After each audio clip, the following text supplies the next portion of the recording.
Hi friends, welcome back. ഫോണുകളുടെയൊക്കെ സ്റ്റൈലുകൾ മാറുകയാണ്. ഇതുവരെ നമ്മൾ കണ്ട ബാർ ഷേപ്ഡ് ഫോണുകളല്ല ഇനി അങ്ങോട്ട് ഫ്ലിപ്പ് ഫോൾഡ് ഫോണുകളാണ് ഇനി വരാൻ പോകുന്നത്.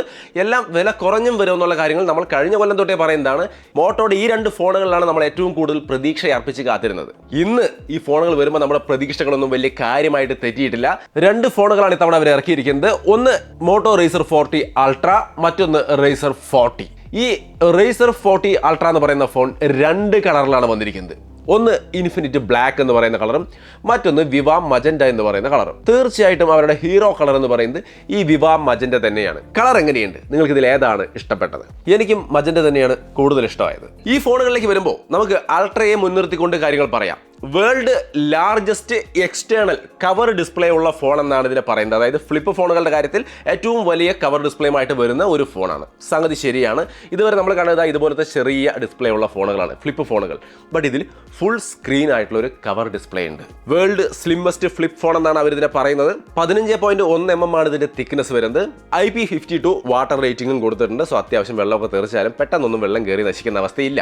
ഇതിന്റെ ഫ്രെയിം ഒക്കെ 7000 സീരീസ് അലുമിനിയം ഫ്രെയിം തന്നെയാണ് കൊടുത്തിരിക്കുന്നത്. നല്ല സ്ട്രോങ് ആയ ബിൽഡാണ്. അത് ഗൊറില്ലാസ് വിക്ടസിന്റെ പ്രൊട്ടക്ഷനും ഉണ്ട്, അലുമിനിയം ഫ്രെയിമുമാണ്. സോ ബിൽഡ് ക്വാളിറ്റി വിത്ത് ചെറിയൊരു സ്പ്ലാഷ് പ്രൂഫ് അല്ലെങ്കിൽ ഒരു വാട്ടർ റേറ്റിംഗ് ഒക്കെ കൊടുത്ത് മൊത്തത്തിൽ നല്ല ബിൽഡാണ് ഇവർ ഇതിന് കൊടുത്തിരിക്കുന്നത്. പ്ലസ് ഇതിന്റെ ക്രീസ് ഒക്കെ അങ്ങനെ വലിയ കാര്യമായിട്ട് വിസിബിൾ അല്ല. വളരെ നീറ്റായ ഒരു ഡിസ്പ്ലേ സെറ്റപ്പാണ് കാണുന്നത്. നിങ്ങൾക്ക് ഇവിടെ കാണാം. ഒപ്പം തന്നെ ഇതിന്റെ സൈഡ് നിങ്ങൾ നോക്കിയാൽ ഗ്യാപ്പ് ഒന്നും ഉണ്ടാവില്ല. ക്ലീൻ ആയിട്ട് അടഞ്ഞിരിക്കുന്നുണ്ട്. അതായത് കംപ്ലീറ്റ് ആയിട്ട് ഗ്യാപ്ലെസ് ആയ ഒരു ഡിസൈനുമാണ്. ഈ പറഞ്ഞതിൽ 40 അൾട്രയുടെ കാര്യമാണ് നമ്മൾ ഈ പറഞ്ഞത്. 40ലേക്ക് വരുമ്പോൾ ഈ പറഞ്ഞ വലിയ കവർ ഡിസ്പ്ലേ അതില്ല എന്നുള്ളത് മാത്രമാണ് ഇവിടെ ഒരു വ്യത്യാസം. ബാക്കിയെല്ലാം സെറ്റപ്പാണ്. കൂടുതലായിട്ട് ഈ ഫോണുകളെ കുറിച്ച് പറയുന്നതിന് മുമ്പ് ഇതിന്റെ ബോക്സിൽ എന്തൊക്കെയാണെന്ന് പെട്ടെന്നൊന്ന് കാണിക്കാം. ബോക്സ് ഓപ്പൺ ചെയ്യുമ്പോൾ തന്നെ അതിന്റെ മുകളിൽ ഫോൺ ഇരിക്കുന്നുണ്ടായിരുന്നു.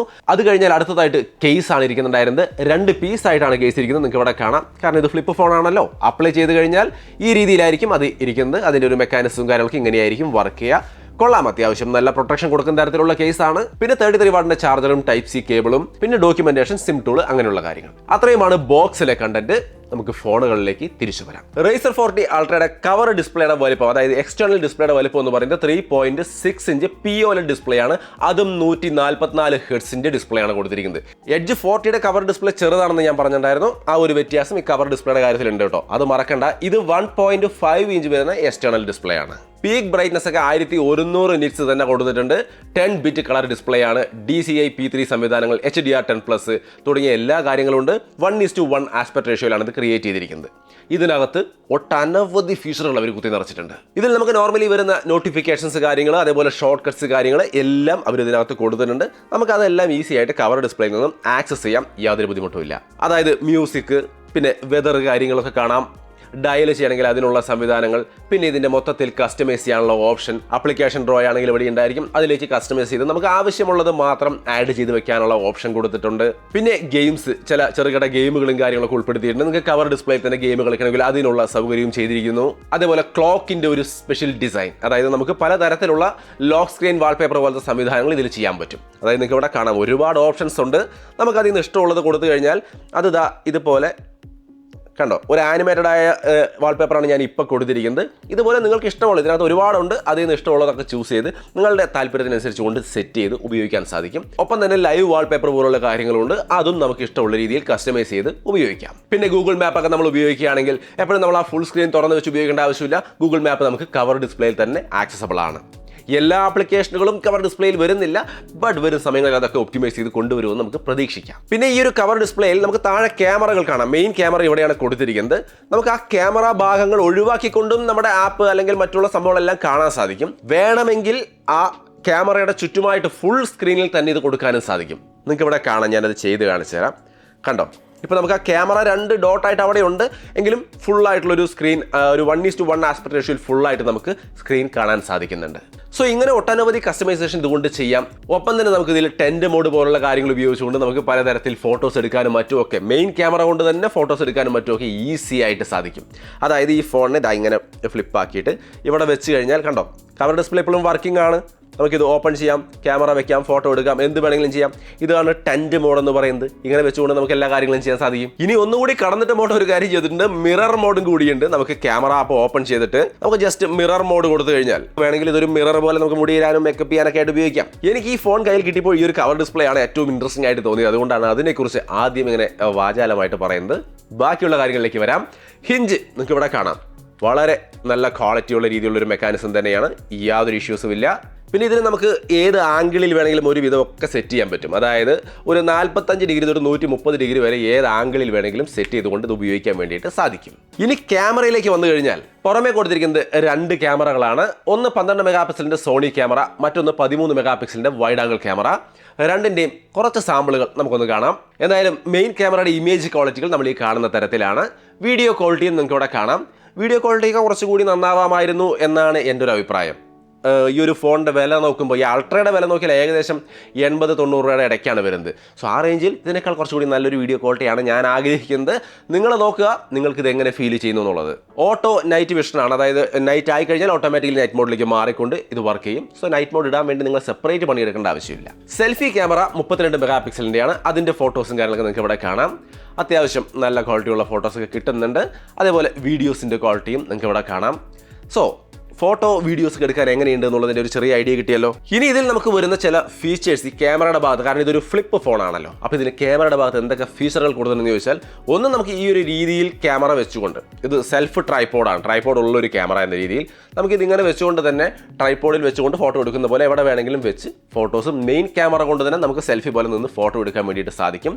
പിന്നെ ഹൊറൈസൺ ലെവൽ സ്റ്റെബിലൈസേഷൻ പോലുള്ള കാര്യങ്ങളും ഇതിൽ ഉൾപ്പെടുന്നുണ്ട്. അതായത് ഫോൺ നമ്മളിങ്ങനെ പിടിച്ച് വീഡിയോ എടുക്കുന്നു, ഈവൻ ഫോൺ ഇങ്ങോട്ട് തിരിച്ചാലും തലകുത്തി പിടിച്ചാലും വീഡിയോ തലകുത്തിയൊന്നും പോവില്ല, നേരെ തന്നെ നിൽക്കും. ഇതിന് മുമ്പത്തെ മോട്ടോ ഫോണിൽ നമ്മൾ പരിചയപ്പെടുത്തിയിട്ടുണ്ടായിരുന്നു, ഇതിലും അത് ഉൾപ്പെടുന്നുണ്ട്. പിന്നെ വീഡിയോ പോർട്രേറ്റ്, നമുക്ക് DSLR-ലൊക്കെ എടുക്കുന്ന പോലെ ബാക്ക്ഗ്രൗണ്ട് ബ്ലർ ആക്കിയിട്ട് വീഡിയോ എടുക്കാനുള്ള സംവിധാനം നിങ്ങളിവിടെ കാണുന്ന തരത്തിലുള്ള റിസൾട്ടാണ് കിട്ടുന്നത്. സോ അപ്പോൾ അങ്ങനെയാണ് ഇതിന്റെ ക്യാമറ വരുന്നത്. കുറച്ചുകൂടി നന്നാവാമായിരുന്നു എന്നാണ് എൻ്റെ ഒരു അഭിപ്രായം. ക്യാമറയുടെ കാര്യത്തിൽ മെഗാ പിക്സലിലൊക്കെ എഡ്ജ് 40-ൽ വ്യത്യാസമുണ്ട്. 64 മെഗാ പിക്സലിന്റെ മെയിൻ ക്യാമറയാണ് വരുന്നത്. 13 മെഗാ പിക്സലിന്റെ വൈഡ് ആംഗിൾ ക്യാമറയും സെൽഫി സെയിം തന്നെ 32 മെഗാ പിക്സൽ കൊടുത്തിട്ടുണ്ട്. സാമ്പിളുകൾ നിങ്ങൾ ഈ കണ്ട പോലെയൊക്കെയാണ്. ഇതിന്റെ മെയിൻ ഡിസ്പ്ലേയുടെ സൈസ് വന്നിട്ട് 6.9 ഇഞ്ചാണ്. അത് ഫുൾ HD+ POLED ഡിസ്പ്ലേ ആണ് വരുന്നത്. 165 ഹെർട്സിന്റെ റീഫ്രഷ് റേറ്റ് ആണ് ഈ ഡിസ്പ്ലേക്ക് കൊടുത്തിരിക്കുന്നത്. 144 പുറത്തെ കവർ ഡിസ്പ്ലേക്ക് കൊടുത്തിട്ടുണ്ട്. 165 ഹെർട്സ്. എന്താ അല്ലേ സംഭവം, അതിനുള്ള ഗുണമുണ്ട് കേട്ടോ. നല്ല ഒരു ഒഴുക്ക്, ഒരു സ്മൂത്ത്നെസ് ഉണ്ട് ഇതിൻ്റെ ഡിസ്പ്ലേക്ക്. പിന്നെ ക്രീസ്ലെസ് ഡിസ്പ്ലേ ആണ്. വലിയ കാര്യമായിട്ട് ക്രീസ് ഒന്നും നമുക്ക് കാണാൻ സാധിക്കില്ല. അതുകൊണ്ട് തന്നെ നല്ലൊരു യൂസർ എക്സ്പീരിയൻസ് ഇതിൻ്റെ ഡിസ്പ്ലേയുടെ ഭാഗത്ത് നമുക്ക് കിട്ടുന്നുണ്ട്. ഈ മെയിൻ ഡിസ്പ്ലേയുടെ ഭാഗത്ത് HDR10+ കാര്യങ്ങളൊക്കെ സപ്പോർട്ട് ചെയ്യുന്ന മെയിൻ ഡിസ്പ്ലേ ആണ് വരുന്നത്.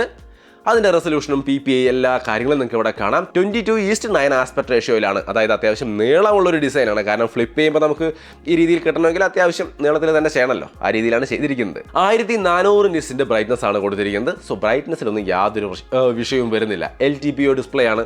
സോ റീഫ്രഷ് റേറ്റും കാര്യങ്ങളൊക്കെ അഡ്ജസ്റ്റ് ആയിക്കൊണ്ട് നല്ല രീതിക്കുള്ളൊരു ബാറ്ററി ലൈഫ് തരാൻ വേണ്ടിയിട്ടും ഈ ഒരു ഡിസ്പ്ലേ സെറ്റപ്പിന് സാധിക്കും.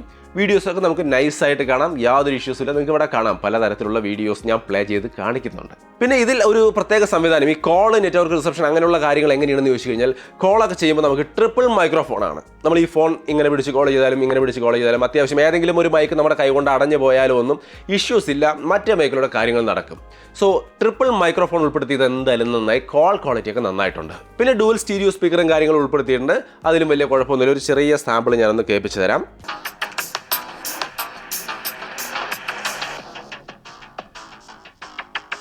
സോ അത് ഓക്കെയാണ്, ഡീസൻറ്റ് ലെവലാണെന്ന് തന്നെ പറയാം. ഇനി ഇതിൻ്റെ പെർഫോമൻസ് നോക്കി കഴിഞ്ഞാൽ ഒട്ടും തന്നെ മോശമാക്കിയിട്ടില്ല. Snapdragon 8+ Gen 1 കഴിഞ്ഞ വർഷത്തെ ഏറ്റവും പവർഫുള്ളായ പ്രോസസ്സറാണ്, അതാണ് ഇതിനകത്ത് വെച്ചിരിക്കുന്നത്. LPDDR5 റാമും UFS 3.1 സ്റ്റോറേജും ഒക്കെ ഇതിനകത്ത് ഉൾപ്പെടുന്നുണ്ട്. എന്നാൽ എഡ്ജ് 40 ബേസ് മോഡലിലേക്ക് വരുമ്പോൾ പകരം Snapdragon 7 Gen 1 ആണ് ഉപയോഗിച്ചിരിക്കുന്നത്. സോ അതിൻ്റെ ഒരു ചെറിയ പവർ കുറവ് കാണും. ബട്ട് ഈ ഫ്ലിപ്പ് ഫോൺ നിങ്ങൾ പോയിട്ട് ഗെയിം കളിക്കാനൊന്നും അല്ലല്ലോ എടുക്കുക, അതിനേക്കാളൊക്കെ ഉപരി നോർമൽ യൂസിനാണ്. അതിനൊന്നും യാതൊരു ബുദ്ധിമുട്ടുമില്ല, നൈസായിട്ട് വർക്ക് ചെയ്യും. പിന്നെ ഇതിൻ്റെ ആൻഡ്രോയിഡ് അപ്ഡേറ്റിൻ്റെ കാര്യങ്ങൾ നോക്കിയാൽ 3 വർഷത്തെ ആൻഡ്രോയിഡ് അപ്ഡേറ്റും 4 വർഷത്തെ സെക്യൂരിറ്റി അപ്ഡേറ്റും മോട്ടോ ഓഫർ ചെയ്യുന്നുണ്ട്. സോ തീർച്ചയായിട്ടും അതും നല്ല കാര്യം തന്നെ. പിന്നെ ഇതിൻ്റെ UI-ൽ അധികം ബ്ലോട്ട് വയേഴ്സും കാര്യങ്ങളൊന്നുമില്ല, നീറ്റ് ആൻഡ് ക്ലീൻ ആണ്. പിന്നെ എഡ്ജ് 40 ബേസ് മോഡലിലേക്ക് വരുമ്പോൾ ഇതിൻ്റെ മെയിൻ ഡിസ്പ്ലേയിൽ നമുക്കൊരു ചെറിയ വ്യത്യാസമുണ്ട്. ഇവിടെ 144 ഹെർട്സിൻ്റെ റീഫ്രഷ് റേറ്റ് തന്നെയുള്ളൂ, ഇതിൽ 165 ആണ്. അങ്ങനെ ഒരു ചെറിയ വ്യത്യാസങ്ങൾ. 144 ഹെർട്സ് റീഫ്രഷ് റേറ്റ് എന്ന് പറയുന്നത് കുറവൊന്നുമല്ല കേട്ടോ. അതും ഇപ്പോൾ കിട്ടാവുന്നതിലേക്ക് ഏറ്റവും ടോപ്പ് ലെവൽ തന്നെയാണ്. ഇനി ബാറ്ററി നോക്കി കഴിഞ്ഞാൽ 3800 mAh ബാറ്ററി ഉണ്ട്. ബാറ്ററി ലൈഫിൽ വലിയ ഇഷ്യൂ ഒന്നും എനിക്ക് തോന്നിയില്ല. ഈ 40 ഈ ചെറിയ ഡിസ്പ്ലേ ഉള്ള 40ലേക്ക് വരുമ്പോൾ ബേസ് മോഡലിലേക്ക് വരുമ്പോൾ 4200 mAh ബാറ്ററിയും 30 വാട്ടിന്റെ വയേർഡ് ചാർജിങ്ങും ആ രീതിയിലാണ് ഇതിന്റെ സെറ്റപ്പ്. ചെറിയ കുറവുകൾ വരുത്തിയിട്ടുണ്ട്. പിന്നെ ഇതിൽ ഒരു സിമ്മാണ് ഇടാൻ പറ്റുള്ളൂ, ഫിസിക്കൽ സിം. ആ ഒരു കാര്യം പ്രത്യേകം ഒന്ന് നോട്ട് ചെയ്തോളൂ. നിങ്ങൾ 2 സിം ഉപയോഗിക്കുന്ന ആൾക്കാരാണെങ്കിൽ മറ്റേ സിം ഈ സിം ആയിട്ട് ഉപയോഗിക്കേണ്ടി വരും. ഒരു ഫിസിക്കൽ സിമ്മും ഒരു ഇ സിമ്മും ആ രീതിയിലാണ് ഇതിൽ സിം സപ്പോർട്ട് ചെയ്യുന്നത്. 5G നെറ്റ്വർക്കൊക്കെ ഒരു ഇഷ്യൂസും ഇല്ല. നിങ്ങൾക്ക് ഇവിടെ കാണാം ഇഷ്ടംപോലെ 5G ബാൻഡും കാര്യങ്ങളൊക്കെ ഉൾപ്പെടുന്നുണ്ട്. പിന്നെ യൂഷ്വലി മോട്ടോയുടേതായ പലതരത്തിലുള്ള ഫീച്ചറുകൾ റെഡി ഫോർ പി സിയിലൊക്കെ ഈസി ആയിട്ട് കണക്ട് ചെയ്യാം. പിന്നെ ഇങ്ങനെ ഷെയ്ക്ക് ചെയ്താൽ ക്യാമറ ഓൺ ആവുന്ന സംവിധാനം, അതേപോലെ തന്നെ ഇങ്ങനെ ഷെയ്ക്ക് ചെയ്ത് കഴിഞ്ഞാൽ ഫ്ലാഷ് ലൈറ്റ് ഓൺ ആവുന്ന ആ തരത്തിലുള്ള സംവിധാനങ്ങൾ കണ്ടോ. ഇതൊക്കെ ഇതിനകത്ത് വരുന്നുണ്ട്. നമ്മൾ ജസ്റ്റ് ഷേക്ക് ചെയ്താൽ മതി, ക്യാമറയൊക്കെ താനെ ഓണായി വന്നോളും. സോ അങ്ങനെയുള്ള ഒട്ടനവധി മോട്ടോ ഫീച്ചറുകളെല്ലാം ഇതിനകത്തും ഉൾപ്പെടുത്തിയിട്ടുണ്ട്. ഇനി ഇതിൻ്റെ പ്രൈസിങ് അതറിയണമല്ലോ, അതല്ലേ മെയിൻ കാര്യം. ഈ അൾട്ര എല്ലാം ടോപ്പ് ലെവലിൽ കൊടുത്തിരിക്കുന്ന ഈ ഫോണിൽ നമുക്ക് 89,990 രൂപയാണ് വരുന്നത്. ബട്ട് ഓഫറിൽ നമുക്ക് അതിലും കുറച്ച് കുറവിൽ കിട്ടും. ICICI ബാങ്കിൻ്റെ കാർഡിന്മേൽ നിങ്ങൾക്ക് ഒരു 7000 രൂപയുടെ ഡിസ്കൗണ്ട് ഉണ്ട്. മറ്റ് ചില ഓഫറുകൾ കൂടിയുണ്ട്, ജിയോ ഓഫർ അങ്ങനെ അതൊക്കെ ഞാൻ ഡിസ്ക്രിപ്ഷനിൽ കൊടുക്കാൻ ചെക്ക് ചെയ്യുക. അപ്പോൾ ഒരു 83,000 റേഞ്ചിൽ നമുക്ക് ഈ ഫോൺ കിട്ടും. ഈ ഫോണാണ് വില കുറച്ചുകൊണ്ട് അവർ ഇറക്കിയിരിക്കുന്നത്. നമ്മൾ പ്രതീക്ഷിച്ച ആ വില കുറഞ്ഞ ഫ്ലിപ്പ് ഫോൺ. ഇതിനവർ ഇട്ടിരിക്കുന്ന പ്രൈസ് ശരിക്കും 59,990 രൂപയാണ്. ഓക്കെ, 60,000. നമ്മൾ 50,000 60,000 ഇടയ്ക്കാണ് പ്രതീക്ഷിച്ചത്. ഇതിൽ വന്നിട്ട് അവർ ബാങ്ക് ഓഫർ കൊടുത്തിട്ടുണ്ട്, 5,000 രൂപയുടെ ബാങ്ക് ഓഫർ. അതായത് ഈ ഫോൺ അപ്പോൾ നിങ്ങൾക്ക് ICICI കാർഡിൻ്റെ ഓഫർ അടക്കം നോക്കിയാൽ 55,000 രൂപയ്ക്ക് കിട്ടും. ഇനി അങ്ങോട്ട് കോമ്പറ്റീഷനുകൾ വരുമ്പോൾ എങ്ങനെ പോയാലും ഇതിലും കുറഞ്ഞ പ്രൈസിൽ ഫ്ലിപ്പ് ഫോണുകൾ ഉറപ്പായിട്ടും വരും. നമുക്കിനി സാധാ ഫോണുകൾ വാങ്ങിക്കാതെ ഇത്തരത്തിൽ മടക്കി പോക്കറ്റിലിടാവുന്ന തരത്തിലുള്ള ഫോണുകൾ ഈസി ആയിട്ട് വാങ്ങിക്കാൻ പറ്റും. സോ ഫൈനലി ഈ ഫോണുകൾ നോക്കുമ്പോൾ എങ്ങനെയുണ്ട് എന്ന് ചോദിച്ചു കഴിഞ്ഞാൽ എൻ്റെ കയ്യിൽ ഇത് കിട്ടിയിട്ട് വളരെ കുറച്ച് സമയങ്ങളേ ആയിട്ടുള്ളൂ. സോ അപ്പോൾ അത്രയും വളരെ ചുരുങ്ങിയ സമയം കൊണ്ട് ഒരു ഇനീഷ്യൽ ലുക്കാണ് ഞാനിവിടെ ഷെയർ ചെയ്യുന്നത്. കൂടുതൽ വിശദമായിട്ട് ഉപയോഗിച്ച് നോക്കട്ടെ, കാരണം പല ഭാഗങ്ങളിലും പല പ്രശ്നങ്ങളൊക്കെ തോന്നി. അതൊന്നുകൂടി പഠിച്ച് വ്യക്തമായിട്ട് ഉപയോഗിച്ച് നോക്കേണ്ട ആവശ്യമുണ്ട്. ഒരു തവണ ഗെയിമൊക്കെ സ്റ്റാർട്ട് ചെയ്തപ്പോൾ ഒരു ചെറിയ സൗണ്ടിനൊക്കെ ഒരു ചെറിയ പ്രശ്നങ്ങൾ കണ്ടു. അങ്ങനെ ചില മിസ്സിങ്ങുകളൊക്കെ ഞാൻ കണ്ടു പലയിടത്തും. ക്യാമറയാണ് എനിക്ക് മൊത്തത്തിൽ അത്ര പോരാ എന്ന് തോന്നിയ ഘടകമുള്ളൂ. ബാക്കി എല്ലാം കൊണ്ടും എല്ലാ കാര്യങ്ങളും നന്നായിട്ടുണ്ട്. എന്നാലും ചില പ്രശ്നങ്ങൾ കണ്ടു. ഞാനൊന്ന് ഉപയോഗിച്ച് നോക്കട്ടെ, കുറച്ച് 1 2 3 4 ദിവസമൊക്കെ ഉപയോഗിച്ച് നോക്കിയിട്ട് ശേഷം ഒരു ഡീറ്റെയിൽഡ് വീഡിയോ തീർച്ചയായിട്ടും ചെയ്യാം. അപ്പോൾ ഞാൻ ഇതിൻ്റെ ക്ലിയർ ആയിട്ടുള്ള കാര്യങ്ങൾ നിങ്ങളുമായി ഷെയർ ചെയ്യാം. ഇല്ല നിങ്ങൾക്ക് അതിന് മുമ്പേ ഈ സംഗതി ഇഷ്ടമായെങ്കിൽ തീർച്ചയായിട്ടും പർച്ചേസ് ചെയ്യാൻ ലിങ്ക് ഞാൻ ഡിസ്ക്രിപ്ഷനിൽ കൊടുക്കാം. നിങ്ങളുടെ അഭിപ്രായങ്ങൾ തീർച്ചയായിട്ടും ഷെയർ ചെയ്യാൻ കമൻറ്റ് വഴി. സോ അപ്പോൾ വീണ്ടും മറ്റൊരു വീഡിയോ ആയിട്ട് കണ്ടുമുട്ടാം. ബൈ.